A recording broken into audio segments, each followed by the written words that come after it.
नमस्कार मित्रांनो, बांधकाम कामगार नोंदणी घरबसल्या कशी करायची त्याबद्दल सविस्तर माहिती मी तुम्हाला सांगणार आहे। तर व्हिडिओ संपूर्ण बघा आणि चॅनलवर नवीन असाल तर चॅनलला सबस्क्राइब करायला विसरू नका। बांधकाम कामगार नोंदणी करण्यासाठी तुमच्याकडे 90 दिवस काम केल्याचे प्रमाणपत्र असणे आवश्यक आहे। तर सर्वप्रथम तुम्हाला गुगलवर यायचे आणि गुगलवर तुम्हाला mahABOCW.in ही वेबसाईट तुम्हाला सर्च करायची आहे। तर या वेबसाईटची लिंक मी डिस्क्रिप्शन बॉक्समध्ये सुद्धा दिलेली आहे। तर वेबसाईट ओपन झाल्यानंतर तुमच्या समोर हा असा काही वेबसाईटचा इंटरफेस राहील। तर इथे तुम्हाला आता खाली 6 पर्याय दिलेले आहेत। त्यापैकी बांधकाम कामगार नोंदणी, बांधकाम कामगार दाव्यासाठी ऑनलाईन अर्ज करा, बांधकाम कामगार ऑनलाईन नोंदणीचे नूतनीकरण, आपली बांधकाम कामगार नोंदणी अद्ययावत करा, बांधकाम कामगार प्रोफाइल लॉग इन करा आणि उपकर भरणा पुढे जाण्यासाठी लॉग इन करा। तर ह्या बाकीच्या ज्या काही स्टेप आहेत, आपली नोंदणी झाल्यानंतरच्या ह्या स्टेप आहेत। तर सर्वात अगोदर आपल्याला आपली बांधकाम कामगार नोंदणी करण्यासाठी आपल्याला बांधकाम कामगार नोंदणी या पर्यायावर तुम्हाला क्लिक करायचे आहे।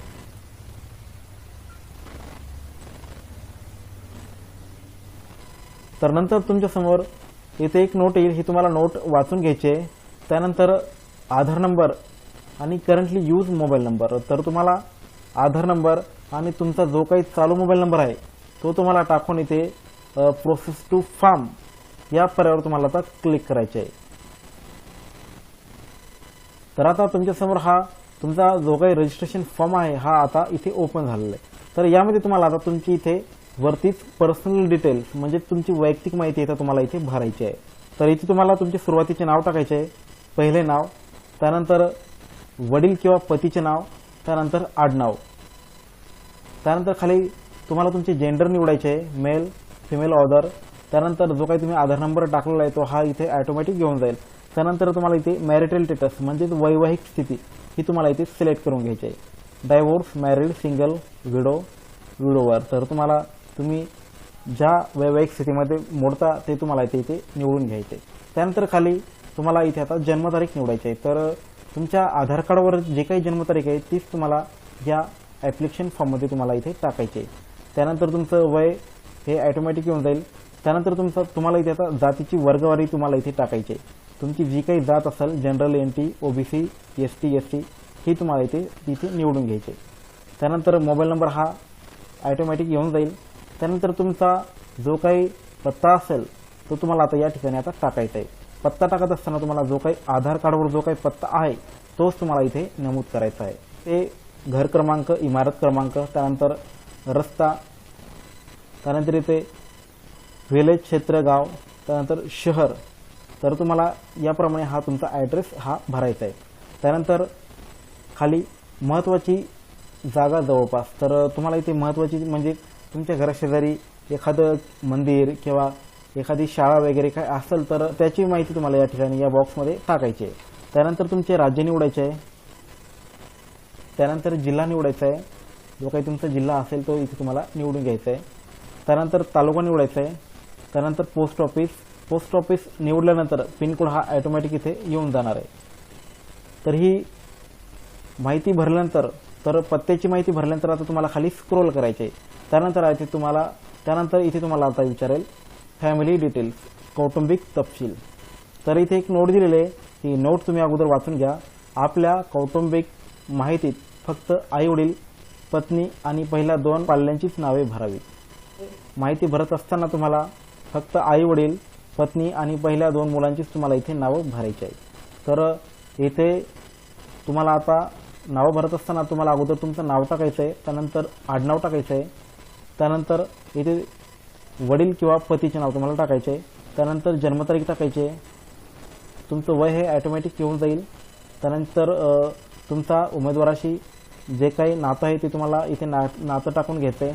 त्यानंतर आधार नंबर टाकायचा आहे, प्रोफेशन व्यवसाय, तर यामध्ये तुम्ही लेबर किंवा वर्कर हे सुद्धा तुम्ही या ठिकाणी तुम्ही टाकू शकता। त्यानंतर शिक्षण निवडायचं आहे, त्यानंतर इथे नॉमिनी दिलेलं आहे। तर तुम्ही तुमची पूर्ण डिटेल भरल्यानंतर तुम्ही ज्याला तुम्हाला वारस लावायचे आहे त्याच्या नावासमोर तुम्ही या गोल जो राऊंड दिसते त्यावर तुम्ही क्लिक करून तुम्ही इथे वारसदार हे लावू शकता।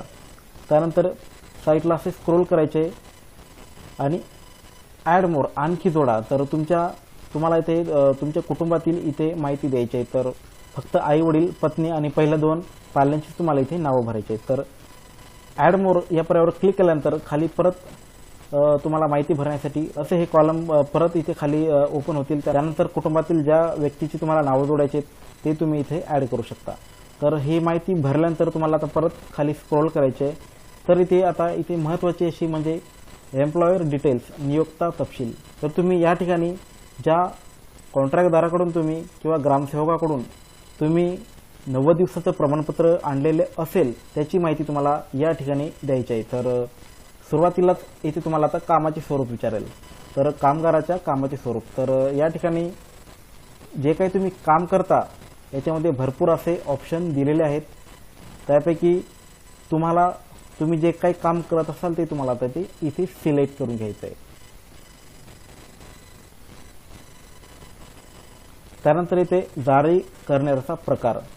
तर तुम्ही ज्यांच्याकडून आणला असेल इथे त्यांचा आता तुम्हाला इथे प्रकार इथे निवडायचा आहे. तर इथे कॉन्ट्रॅक्टर, डेव्हलपर आहे, ग्रामसेवक आहे, त्यानंतर person with authorisation by municipal corporation और म्युनिसिपल काउन्सिल, त्यानंतर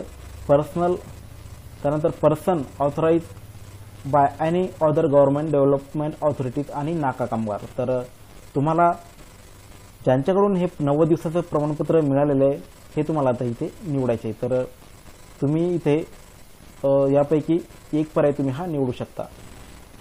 नंतर जारी करणाऱ्याची नोंदणी क्रमांक.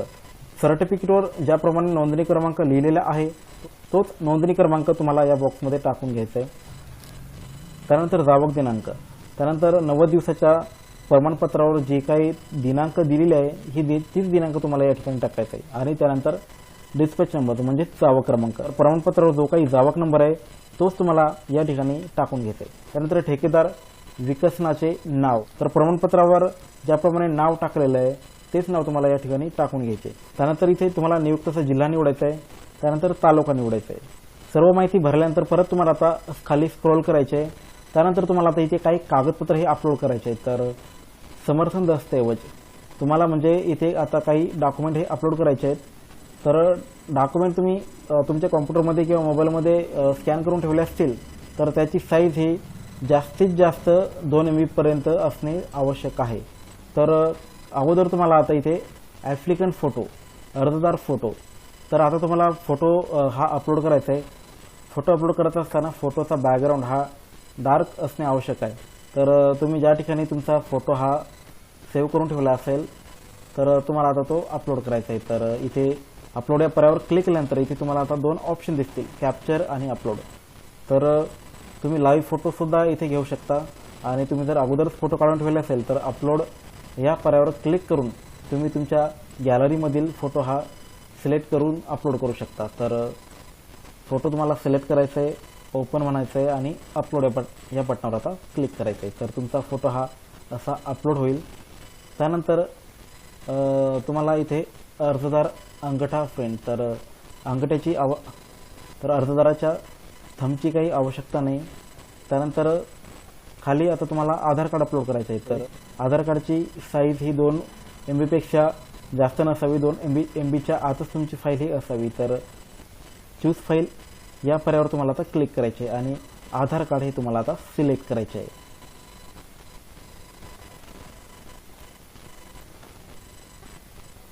अपलोड झाल्यानंतर पाहून घ्यायचे आधार कार्ड त्याच व्यक्तीचे आपण अपलोड केले की नाही.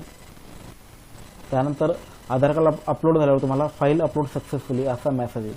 त्यानंतर 90 दिवस काम केल्याचे प्रमाणपत्र. तर तुम्हाला 90 दिवस काम केल्याचे प्रमाणपत्र हे अपलोड करायचे आहे.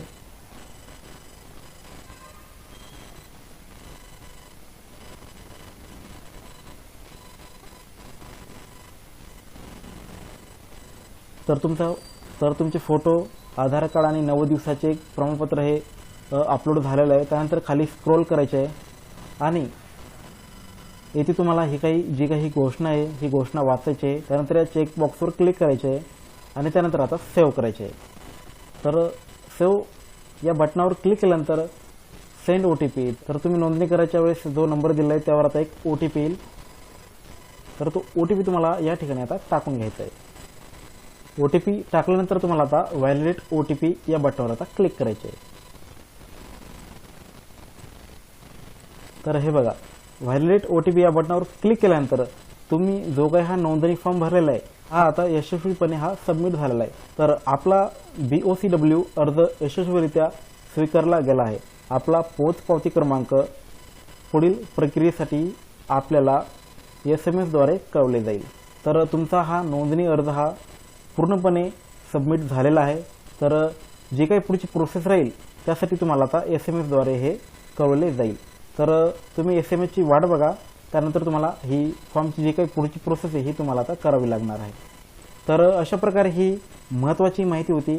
तुम्ही अशा प्रकारे हा घरी बसून तुम्ही हा बांधकाम कामगार विभागाचा हा फॉर्म तुम्ही घरी बसून हा भरू शकता। तर मित्रांनो, माहिती आवडली असल्यास आपल्या चॅनलला सबस्क्राईब करा, व्हिडिओला लाईक करा आणि हा व्हिडिओ आपल्या मित्र मैत्रिणींना शेअर करायला विसरू नका। धन्यवाद।